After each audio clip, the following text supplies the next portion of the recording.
The making of global world. Topic 4 है हमारा rebuilding a world economy. इसमें हमें ये देखना है कि जो वर्ल्ड वॉर 1 हुआ था, 2 हुआ था, इसके बाद जो मास डिस्ट्रक्शन हुआ ना, उसको कैसे रीबिल्ड किया गया, रिस्टोर किया गया। ठीक है, तो देखते हैं आगे। इसमें टोटल 4 टॉपिक पढ़ने हैं हमें। पहला टॉपिक है हमारा the post war settlements and the Bretton Woods institution. देखते हैं पोस्ट वॉर सेटलमेंट्स। जो हमारा सेकेंड वर्ल्ड वॉर है ना, वो बहुत ही डिफरेंट था अर्लियर वॉर से, मतलब वर्ल्ड वॉर 1 वगैरह से। इसमें क्या हुआ था कि ज़्यादा सिविलियंस का डेथ हुआ था देन दी आर्मी या फिर सोल्जर। ठीक है, ज़्यादा आम लोगों का डेथ हुआ था। दूसरी बात, जो सिटीज़ है ना भैया, उनको ऐसा धजिया उड़ाया गया था ना कि सिटीज़ हम पहचान ही नहीं पा रहे थे कि वो वही सिटी है जो पहले हुआ करता था। फॉर एग्जाम्पल, जो यूएस है ना, वो जाके एटम बम गिरा दिया था कहाँ पे, हिरोशिमा और नागासाकी में। तो बेसिकली ये बोलना चाह रहा हूँ ना कि जो सेकेंड वर्ल्ड वॉर है ना, वो बहुत ही मास डिस्ट्रक्शन किया था। वो जो रिकवरी हुआ था ना सेकेंड वर्ल्ड वॉर के बाद, वो इन्फ्लुएंस था 2 इंपॉर्टेंट फैक्टर से। पहला नंबर में जो यूएस है ना, यूनाइटेड स्टेट्स, वो इमर्ज किया था एक डोमिनेंस कंट्री, इकोनॉमिकली भी, पॉलिटिकली भी, मिलिट्री पावर में भी। कहाँ पे? वेस्ट में। सेकेंड था हमारा ट्रांसफॉर्मेशन ऑफ सोवियत यूनियन, जिसको हम यूएसएसआर भी बोलते हैं। वो खुद को ट्रांसफॉर्म कर लिया था एग्रीगियन इकोनॉमी से वर्ल्ड पावर में। एग्रीगियन इकोनॉमी मतलब होता है एक ऐसा कंट्री जो कि ट्रेड करता है किस चीज़ में, एग्रीकल्चर प्रोडक्ट्स वगैरह में। वो खुद को एग्रीगियन इकोनॉमी से एक वर्ल्ड पावर बना चुका था। तो अब हमने क्या देखा है कि ईस्ट में किसका बोलबाला चल रहा है, यूएसएसआर का। वेस्ट में किसका बोलबाला चल रहा है, हमारा यूनाइटेड स्टेट्स का। ठीक है, तो ये 2 इंपॉर्टेंट फैक्टर्स है जिसके कारण जो हमारा रिकवरी है ना सेकेंड वर्ल्ड वॉर के बाद, वो इन्फ्लुएंस हुआ था। तो जो वर्ल्ड लीडर्स थे ना उस टाइम के, वो लोग एक जगह बैठे और डिस्कस किए कि अब हम लोगों को काम करना है पोस्ट वॉर रिकवरी के लिए। मतलब जो हमारा वॉर हो गया ना, उसके बाद सब चीज़ को नॉर्मल कैसे करना है, उसके लिए काम करना है। तो वो लोग फोकस किए थे 2 मेन ऑब्जेक्टिव पे। अब यहाँ पे ध्यान देना, ये डायरेक्ट क्वेश्चन उठ के आ सकता है, इसीलिए ध्यान देना यहाँ से। पहला नंबर में है preservation of economic stability.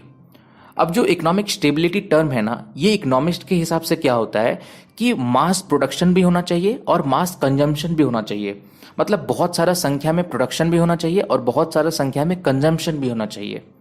And full employment in industrial world. समझते हैं दोनों पॉइंट को अच्छे से। तो इकोनॉमिस्ट लोगों ने क्या बताया कि इकोनॉमिक स्टेबिलिटी के लिए मास प्रोडक्शन और मास कंजम्पशन भी होना चाहिए। ठीक है, लेकिन इकोनॉमिस्ट लोगों ने एक और चीज बताया कि मास प्रोडक्शन जो है ना, उसका कोई फायदा ही नहीं है अगर मास कंजम्पशन नहीं होगा। तो बेसिकली हमें क्या करना है, मास कंजम्पशन को बढ़ाना है। अब भैया मास कंजम्पशन कब हो पाएगा, जब स्टेबल इनकम होगा। मतलब लोगों को पता होगा कि वो हर महीने इतना कमा सकते हैं, या फिर एक स्टेबल इनकम हो। स्टेबल इनकम कब होता है लोगों का, जब उनके पास स्टेबल एम्प्लॉयमेंट होता है, मतलब एक नौकरी जब होता है, तभी तो हमको पता चलता है कि हमें पता रहता है कि हम कितना कमाएंगे। तो यही था हमारा पहला point, preservation of economic stability कब हो पाएगा, जब फुल एम्प्लॉयमेंट हमें मिलेगा इंडस्ट्रियल वर्ल्ड में। अब इंडस्ट्रियल वर्ल्ड क्यों बोला गया है, क्योंकि उस टाइम पे इंडस्ट्रीज वगैरह ही थे जहां पे लोगों को नौकरी वगैरह मिलती थी। ठीक है भैया। दूसरा पॉइंट है हमारा economic links with outside world should be well regulated. मतलब जो और भी कंट्रीज है ना, उनसे अच्छा लिंक बना के रखना है, जिससे फायदा क्या होगा, जो हमने 3 फ्लोज पढ़ा था ना, flow of capital, flow of goods और फ्लो ऑफ लेबर, ये सब बना रहेगा। हमने 2 ऑब्जेक्टिव देखा। ठीक है, इसको फुलफिल करने के लिए ब्रिटेन वुड्स इंस्टीट्यूशन सेटअप किया गया था। एक कॉन्फ्रेंस हुआ था जिसका नाम था United nation monetary and financial conference, जिसका शॉर्ट फॉर्म है UNMFC। ये हुआ था जुलाई 1944 को एट ब्रिटेन वुड्स इन न्यू हैम्सपेयर USA में। जो ये ब्रिटेन वुड्स है ना, इसका 2 इंस्टीट्यूट था। एक का नाम था IMF, दूसरा का नाम था भैया वर्ल्ड बैंक। आगे देखते हैं। जो ब्रिटेन वुड्स कॉन्फ्रेंस हुआ था ना, तो उससे स्टैब्लिश किया हुआ था, मैंने क्या बताया था, इंटरनेशनल मॉनेटरी फंड IMF। ठीक है, इसका मेन काम क्या था, ये किस चीज को डील करता था, इसका मेन काम था external surplus and defects of it members. मतलब क्या कि कोई कंट्री में अगर कुछ ज़्यादा प्रोडक्शन हो गया, कहीं पे अगर कम हो गया, सारा चीज़ को बैलेंस करने के लिए IMF स्टैब्लिश किया गया था।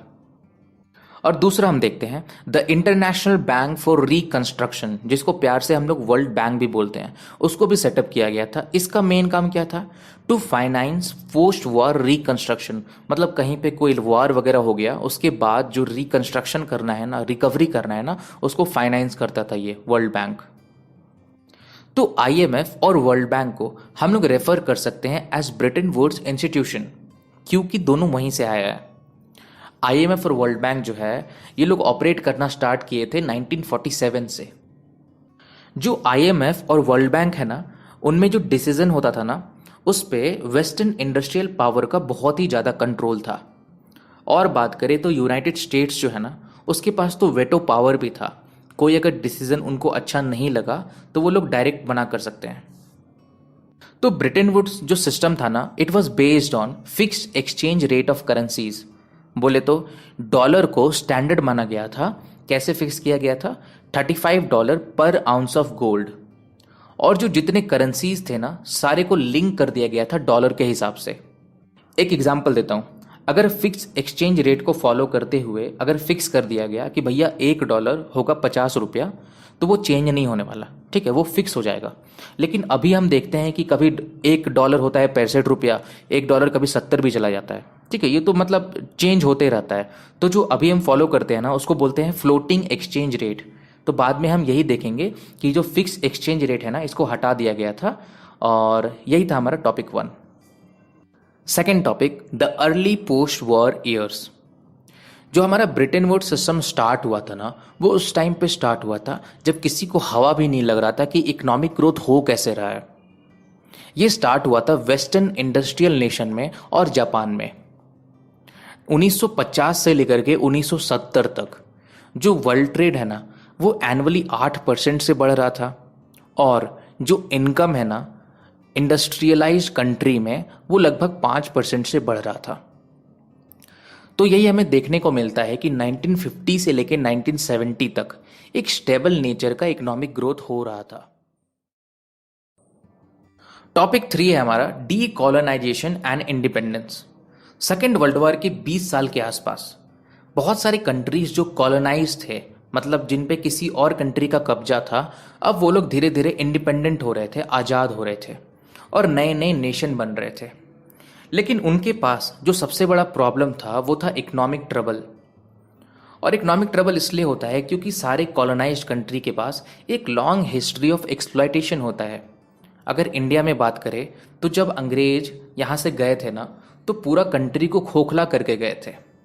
वैसे ही सेम सिचुएशन ये नए नए कंट्रीज के पास था। और शुरुआती तौर पे ना जो ब्रिटेन वुड्स है, ये भी फुलफिल नहीं कर पा रहा था जो डिमांड्स थे ना नए नए नेशंस का कि भैया हमें भी कुछ हेल्प कर दो, ये फुलफिल नहीं कर पा रहा था। और दूसरे तरफ जो यूरोप है और जो जापान है, जो कि ये लोग भी वर्ल्ड वार में शामिल थे, ये लोग अपना इकोनॉमी को तुरंत ही रिबिल्ड कर लिए और ये लोग इंडिपेंडेंट हो गए आईएमएफ और वर्ल्ड बैंक से। बोले भैया हमें तुम्हारी मदद की जरूरत नहीं है। ये जो आईएमएफ और वर्ल्ड बैंक है ना, इनके ऊपर कंट्रोल था कॉलोनियल पावर्स का। कॉलोनियल पावर कंट्रीज कौन थे? जो कि किसी और कंट्री के ऊपर कब्जा करते थे।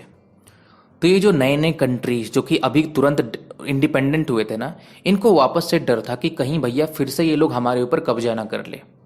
इसीलिए ये लोग क्या किए, एक ग्रुप बनाए, खुद को पहले ऑर्गेनाइज किए और एक ग्रुप बनाए जिसका नाम था G77। G77 का कुछ डिमांड था। पहला ये कि एक नया इंटरनेशनल इकोनॉमिक ऑर्डर आए। ऐसा नहीं कि भैया सारा चीज़ वर्ल्ड बैंक और आईएमएफ बैठ के डिसाइड कर रहा है। ये बोल रहे थे कि कुछ हमारे बारे में भी सोच लो। दूसरा ये कि इनको अपनी जो कंट्री के नेचुरल रिसोर्स है ना, उस पर कंट्रोल चाहिए था। ऐसा नहीं कि अगला दिन कोई नया कंट्री आए और इनका कंट्री से लूट के ले जाए।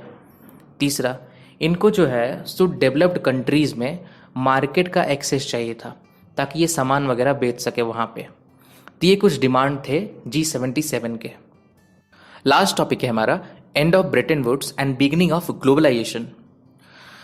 1916 ऑनवर्ड से क्या हुआ, जो यूएस है ना, यूनाइटेड स्टेट्स, उसका फाइनेंस और कॉम्पिटिटिव स्ट्रेंथ धीरे धीरे वीक होने लगा। इसका मेन रीज़न ये था कि rising cost of overseas involvement. बोले तो जो यूएस है ना, वो बहुत सारे कंट्रीज़ में अपना इन्वेस्टमेंट कर रखा था, लेकिन धीरे धीरे उन कंट्रीज़ में कॉस्ट बढ़ने लगा। और जो डॉलर को ये लोग स्टैंडर्ड बना के चल रहे थे ना, वो डॉलर खुद का वैल्यू ही फिक्स नहीं रख पा रहा था in relation to gold. Gold के रिलेशन में क्या था, $35 is equal to 1 ounce of gold, लेकिन वो डॉलर का वैल्यू ही कभी फिक्स नहीं हो रहा था, कभी ऊपर चला जा रहा था, कभी नीचे चला जा रहा था। इसीलिए ब्रेटन वुड्स का जो सिस्टम था ना, फिक्स एक्सचेंज रेट, वो खत्म हो चुका था।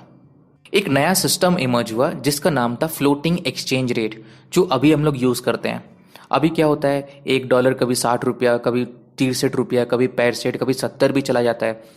तो क्या कोई बैठ के डिसाइड करता है क्या कितना आज होगा? नहीं, वो डिपेंड करता है मार्केट का डिमांड और सप्लाई में। जैसे जैसे डिमांड ऊपर नीचे होता है, वैसे वैसे डॉलर और रुपीस भी ऊपर नीचे होते रहता है। अब एक छोटा सा बुरा कहानी सुन लेते हैं। फ्रॉम मिड 1970s जो इंटरनेशनल फाइनेंस सिस्टम था ना, वो धीरे धीरे चेंज हो रहा था। पहले क्या होता था, जो डेवलपिंग कंट्रीज है ना, वो लोग इंटरनेशनल इंस्टीट्यूशन के पास जाते थे फॉर फाइनेंशियल असिस्टेंस। मतलब अगर उन लोगों को पैसा वगैरह चाहिए था तो वो लोग डायरेक्ट जाते थे इंटरनेशनल इंस्टीट्यूशन के पास। लेकिन अब क्या हो रहा था, अब उन लोगों को फोर्स किया जा रहा था, मतलब डेवलपिंग कंट्रीज को फोर्स किया जा रहा था to borrow from western commercial banks and private lending institution. अब ये लोग प्राइवेट वाले हैं तो सबसे पहले तो अपना फ़ायदा देखेंगे, जिसके कारण क्या हुआ, जो डेवलपिंग कंट्रीज़ है ना, मतलब बहुत सारे डेवलपिंग कंट्रीज़ जो है, वो लोग जो है सो गंदे तरीके से कर्ज में डूब गए थे। और क्या हो रहा था, लोगों का इनकम बहुत ही कम था, पॉवर्टी बहुत ही ज़्यादा बढ़ गया, अनएम्प्लॉयमेंट बहुत ही ज़्यादा बढ़ गया। जिसका जो मेन एग्जाम्पल है ना, उसका है अफ्रीकन कंट्रीज़, बहुत सारे अफ्रीकन कंट्रीज़ और लैटिन अमेरिका। ये लोग बहुत गंदे तरीके से इस चीज़ में फंसे थे।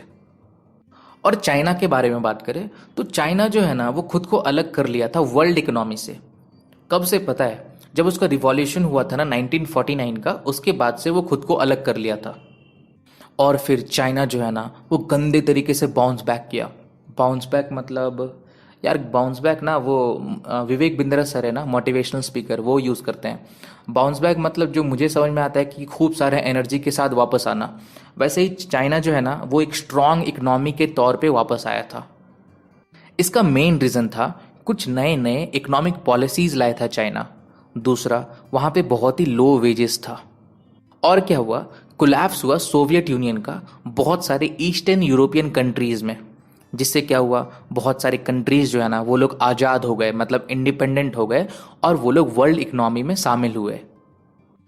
तो अब हम बात करने वाले हैं एमएनसीज के बारे में, मतलब मल्टीनेशनल कंपनीज के बारे में। तो बहुत सारे कंट्रीज़ हैं ना, जहाँ पे वेजेस बहुत ही कम थे। For example China, India, Brazil, ये सब। अब देखो, एमएनसीज को क्या चाहिए, फ़ायदा। इसीलिए जो एमएनसीज है ना, उनके लिए प्रीफर्ड डेस्टिनेशन बन गया low wages country. For example क्या, इंडिया, चाइना, ब्राज़ील। एक एग्जांपल देता हूँ मैं। अगर कोई यूएस बेस्ड कंपनी इंडिया में आके कॉल सेंटर खोलता है ना, तो उसको कम पैसे देने होंगे इंडियंस को। क्यों? क्योंकि जो वेजेस है ना इंडियंस का, वो बहुत ही कम है in comparison to US. US में उसको ज़्यादा पैसा देना होता है। इसीलिए जो है ना, एमएनसीज को क्योंकि पैसे बचाने होते हैं, तो वो इंडिया में आके कॉल सेंटर वगैरह खोलते हैं, तो उनको बहुत ही फ़ायदा होता है। लास्ट 2 डेकेड से, मतलब लगभग 20 साल से आसपास से, बहुत सारे थर्ड वर्ल्ड कंट्रीज जो है ना, वो लोग बहुत ही रैपिड रेट से ग्रो किए हैं। फॉर एग्जांपल इंडिया हो गया, चाइना हो गया, ब्राज़ील हो गया, ये सब। और ये जो एमएनसीज है ना, यही लोग ना ग्लोबलाइजेशन स्टार्ट किए थे। जो मैंने बोला था ना, बिगनिंग ऑफ ग्लोबलाइजेशन, यही लोग स्टार्ट किए थे। कैसे पता है, ये लोग पहले जैसे वेस्ट में ये लोग थे, इनका कंसंट्रेशन वेस्ट में था। वहाँ से इनको पता चला कि भैया अगर ईस्ट जाएंगे, मतलब अगर इंडिया, चाइना वगैरह जाएंगे, तो हमें फ़ायदा है, क्योंकि वहाँ पे लो वेजेस कंट्री है वो। तो वो लोग वहाँ से इधर फ्लो किए ना, जिसके कारण क्या हुआ कि ट्रेड फ्लो स्टार्ट हुआ। तो इसीलिए बोला जाता है कि जो एमएनसीज है ना, वही लोग स्टार्ट किए थे ग्लोबलाइजेशन को। तो यही था हमारा लास्ट टॉपिक। ये प्यार हमें किस मोड़ पे ले आया।